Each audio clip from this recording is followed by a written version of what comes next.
Sunshine, lollipops, and rainbows. Everything that's wonderful is what I feel when.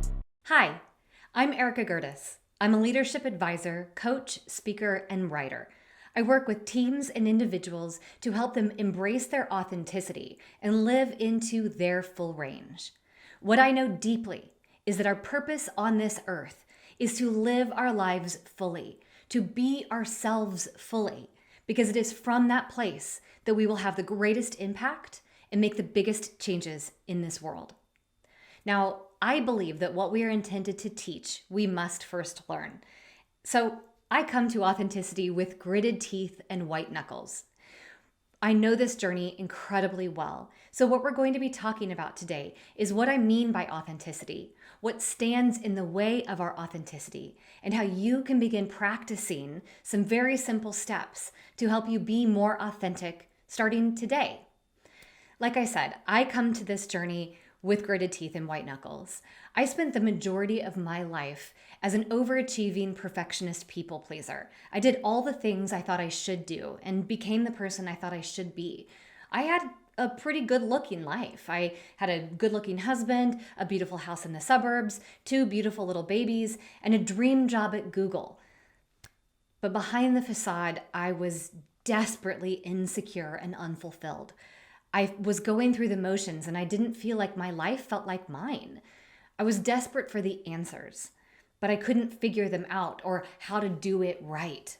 Constantly thinking of myself for what I wasn't doing and how I wasn't enough. And what I know now is that so many people feel the same way. Rather than seeing ourselves for who we are, we see ourselves for who we are not and all the ways that we need to hide or make up for that. Everything changed for me when my second daughter was 3 months old and had a 7-hour spinal neurosurgery. The pressure of that moment made me reevaluate how I was living and for whom, and it sent me on a quest to authenticity. What changed for me was everything. It wasn't so much about the outer changes that I made, because I made a lot of them. It was the fundamental shift I made to stop looking out there and start looking in here. Because what I know is that we have all of our answers. And the more that we are able to undo the power of the stories we're telling ourselves and the ways that we're holding ourselves back, the more we can live our lives fully and experience more joy, satisfaction, and fulfillment. When I say the word authenticity, I don't mean be your true self, which is the super cliched version that we hear all the time. The problem is when most people are willing to be honest, they don't really know who they actually are. So how can we be our true selves when we don't know who we are? The word authenticity in Old Greek means acting on one's own authority, as in to be the author of our lives, to be at choice with how we think, act, and live. That is what I mean by authenticity. What keeps us from being authentic then, from acting with intention, is that the majority of the time we are reacting from a place of self-protection, and we don't even realize it. And that is what keeps us from being authentic. So, next I'm going to share the 3 big reactive patterns that you can look for, because what we need to be doing is undoing the reactive patterns that keep us from being authentic so that we can express ourselves more truly, authentically, and fully. Because authenticity isn't what you do, it's what you undo. When we can undo what stands in the way, we free ourselves up to be ourselves. So the big 3 to look for are, first, shutting it down. This is withdrawing or isolating. The whole idea unconsciously is if I'm further away from you, you won't see my flaws, all those ways that those things I can't be. So this might look like emotional or physical withdrawal, like even sitting in a meeting and not speaking up, even if you have an idea. Or it could even go so far as hanging up on somebody when you're in the middle of a difficult conversation. The second reactive pattern is what I call turning it up, or I like to think of this as dancing for my dinner.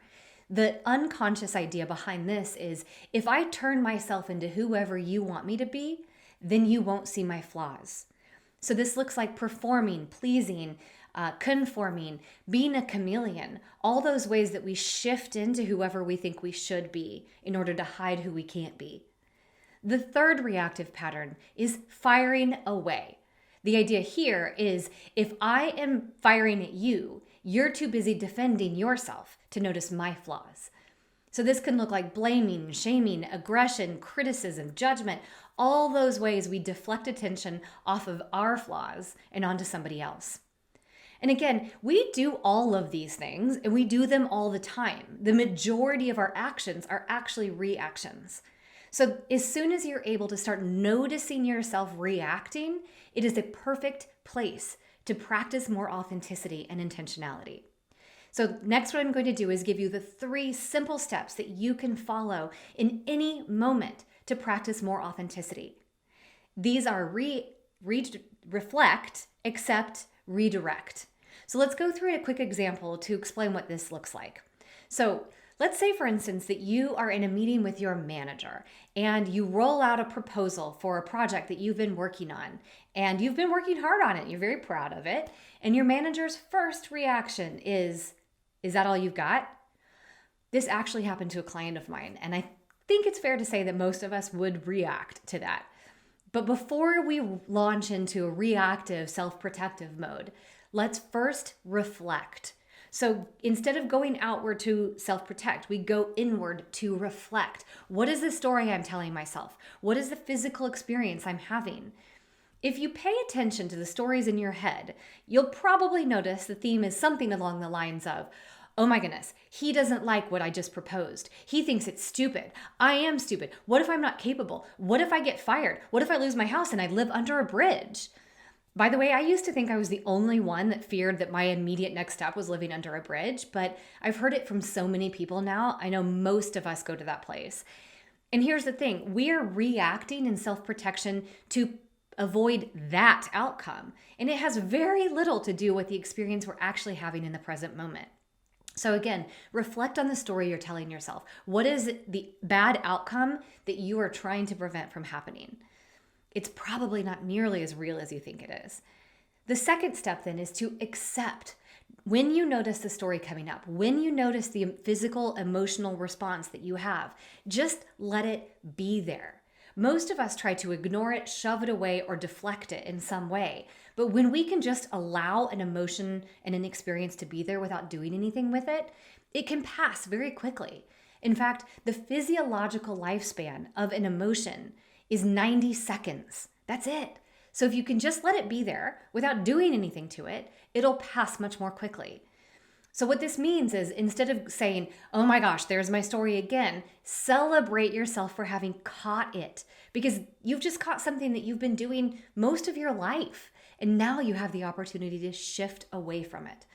So the third step then is to redirect. After you've given yourself that pause to really notice what's going on internally and accept where you are, now you can redirect back to a place of more intentionality. In the experience with your manager, this might look like being open and curious, asking questions to understand what he means instead of assuming you know the answer already. Any moment we get triggered is an opportunity to practice, reflect, accept, redirect. And I always recommend that you start with very small steps because we want to start with tests that the outcome doesn't matter. Because when the outcome matters, we're much more likely to need to self-protect. So I hope this was helpful because the more that you act from a place of intentionality and authenticity, the more you expand your range, your joy, your impact, your creativity. And as you do that, you change yourself. And when you change yourself, you change the world. That's not just possible. It's inevitable. Thank you for joining us for the 2021 Train of Positivity Virtual Summit. If you have enjoyed this positive message, please feel free to like, comment, and subscribe. If sharing, please don't forget to use the hashtag Train of Positivity. Continue to have a great day, and thanks again for tuning in.